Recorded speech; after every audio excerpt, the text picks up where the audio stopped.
जय श्री कृष्णा। कैसे हैं आप लोग फ्रेंड्स। आज की चर्चा बहुत महत्वपूर्ण होने जा रही है। हम सदैव ही आपके लिए शुभ स्थितियों को अवलोकित करते रहते हैं, लेकिन यहाँ पर इस शुभ स्थिति के साथ में आपके लिए कुछ ऐसी स्थिति भी बन रही है कि जिसको अगर आपने नहीं समझा तो आपके लिए देखिए यह दुर्योग से भी कम नहीं है। क्योंकि कभी-कभी जो चीज़ें हमारे लिए हितकारी होती हैं, उन्हीं की अधिकता हमारे जीवन में बहुत ज़्यादा हानि को उत्पन्न कर देती है। तो इसलिए देखिए इस योग को समझना अति आवश्यक है, क्योंकि इस समय आपके सामने एक तिलिस्म का ऐसा माया जाल फैला हुआ है कि जिसको अगर आपने डिकोड नहीं किया तो फिर समझ लीजिए कि आपकी जो लाभ की स्थिति दिखाई दे रही है वह एकदम से अचानक हानि में परिवर्तित हो सकती है। यहाँ पर आपके लिए बहुत सारी ऐसी चीज़ें हैं जिनको समझना अति आवश्यक है, क्योंकि यह एक मरीचिका है, माया जाल है, भ्रम है।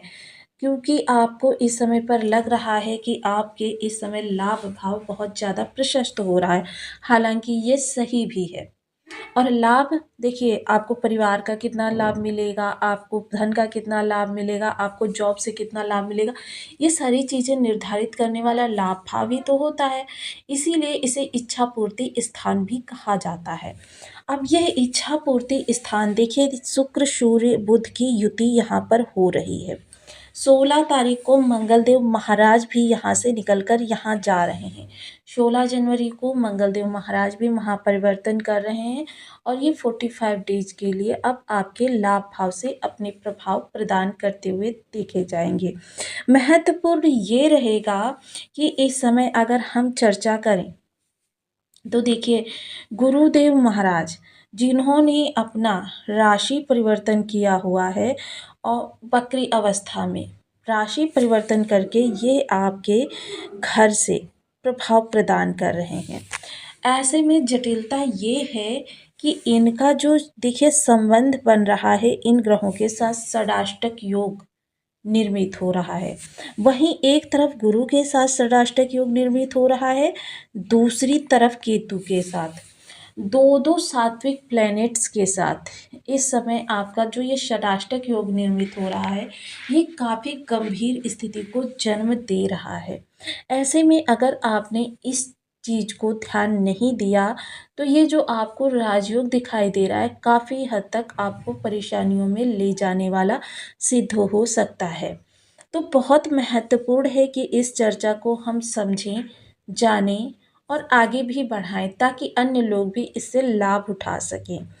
तो बहुत महत्वपूर्ण है कि इन ग्रहों की एक दूसरे के साथ जो ये षडाष्टक योग की स्थिति निर्मित हो रही है, क्योंकि गुरु क्या है, सकारात्मकता है।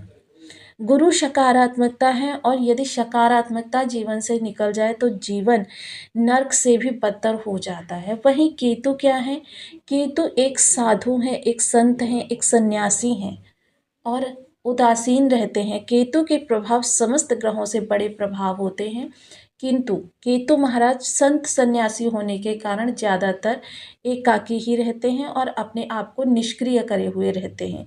लेकिन अगर आसपास के इन्वायरमेंट के अनुसार, क्योंकि ये प्रभाव अपने तभी प्रदान करते हैं जब आसपास का इन्वायरमेंट बहुत अनुकूल हो तो इनके हमको सकारात्मक प्रभाव मिलने प्रारंभ हो जाते हैं, और अगर आसपास का इन्वायरमेंट प्रतिकूल हो जाए तो ये हमारे लिए निगेटिव प्रभाव प्रदान करना प्रारंभ कर देते हैं। ऐसे में केतु महाराज षष्ठ स्थान में विराजित हैं, यानी कि षष्ठ भाव जो कि एक त्रिक भाव है, यह काफ़ी महत्वपूर्ण स्थिति होती है कि त्रिक भाव में गया हुआ ग्रह अपनी उस क्षमता को विकसित करता है जिस क्षमता के द्वारा हमारे लिए राहत, हमारे लिए एक समाधान, हमारे लिए एक जोश, एक उत्साह को उत्पन्न कर सके, क्योंकि यह आपके धन त्रिकोण का एक भाव होता है। वहीं मंगल के साथ जब षडाष्टक योग बनेगा, इसका भी प्रतिकूल प्रभाव केतु पर पड़ता हुआ दिखाई देगा। ऐसे में ये दोनों ग्रह जो होंगे, एक विडंबना है ये कि ये दोनों ग्रह इस समय इन ग्रहों के साथ शत्रुवत व्यवहार करते हुए देखे जाएंगे। इसीलिए मैंने कहा इस रहस्य को, इस तिलिस्म को आपको डिकोड करना परम आवश्यक है। यदि आपने इसको डिकोड नहीं किया तो आने वाली स्थितियां आपके लिए बद से बदतर भी हो सकती हैं।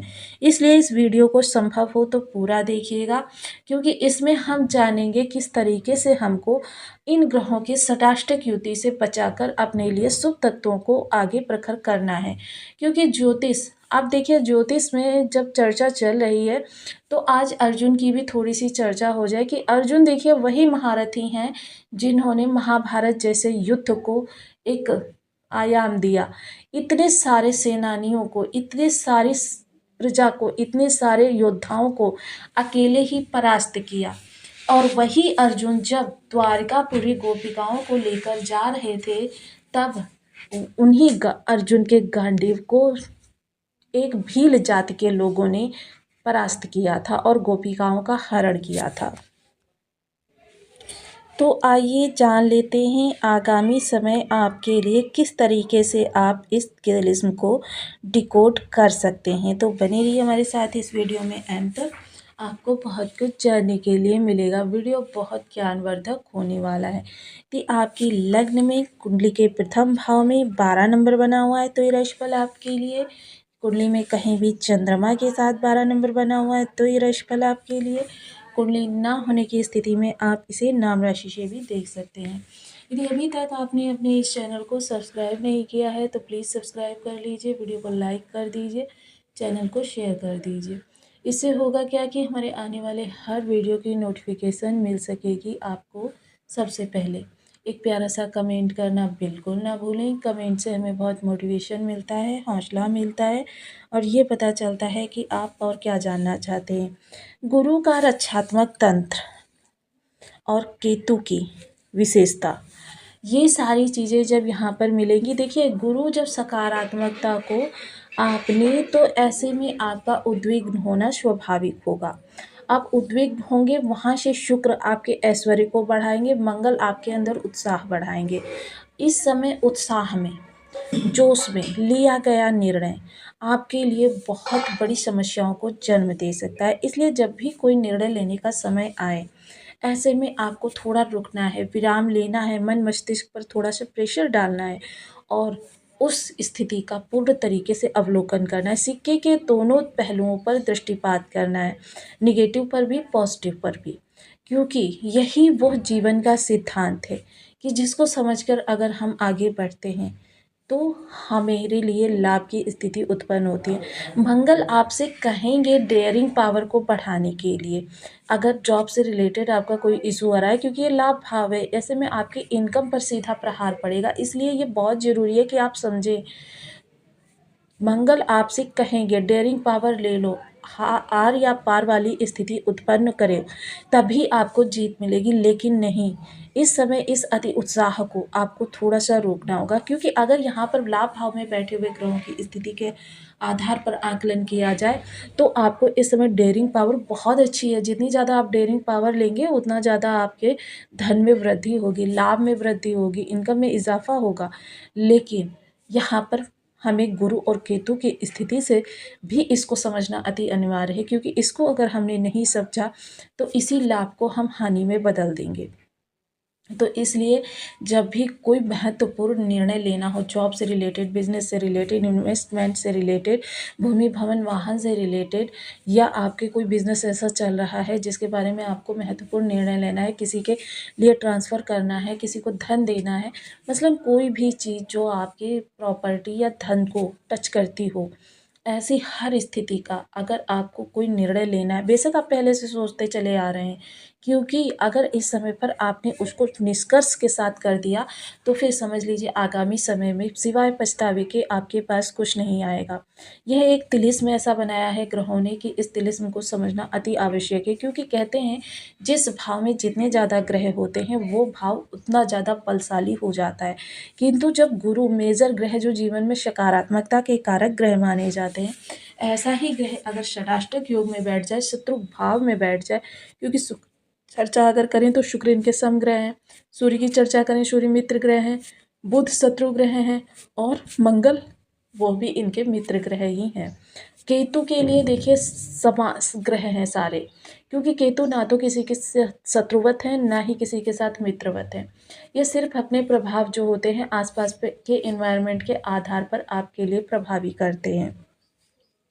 ऐसी स्थिति में आपको समझना कि आपके लिए चीज़ें किस तरीके से विस्तार ले रही हैं, किस तरीके से आपके लिए, जहाँ यह योग आपके लिए राजयोग से भी ऊपर माना जा रहा था, वहीं यह षडाष्टक योग की स्थिति को देखते के साथ आपके लिए किसी दुर्योग से भी कम नहीं। केतु महाराज एक सन्यासी हैं और एक साधु हैं, और साधु कभी भी किसी के साथ अनाहक ही द्वंद्व नहीं करता, लेकिन षडाष्टक योग ऐसे में इनको प्रभाव देने के लिए बाध्य करेगा। इसलिए देखिए, क्योंकि यहाँ पर काफ़ी सारे ग्रहों का प्रभाव आ रहा है, हालांकि स्थितियाँ जो हैं वो नक्षत्र परिवर्तन, नवांश परिवर्तन के आधार पर कम ज़्यादा होती रहेंगी, लेकिन पूर्ण रूपेण समाप्त नहीं होंगी, क्योंकि प्रारब्ध पहले ही रचा जा चुका है, उसको हमको भोगना ही पड़ता है। जैसे आप टीवी देख रहे हैं, टीवी की वॉल्यूम को कम या ज़्यादा करना आपके हाथ में होता है। इसी तरीके से इन ग्रहों के दुर्योगों को या राजयोगों के प्रभाव को बढ़ाना या कम करना आपके ही हाथ में होता है। अब यहाँ पर मैं आपको ऐसे 5 देवी देवताओं को बारे में बताने जा रही हूँ जो 9 ग्रहों को पूर्ण नियंत्रित करते हैं।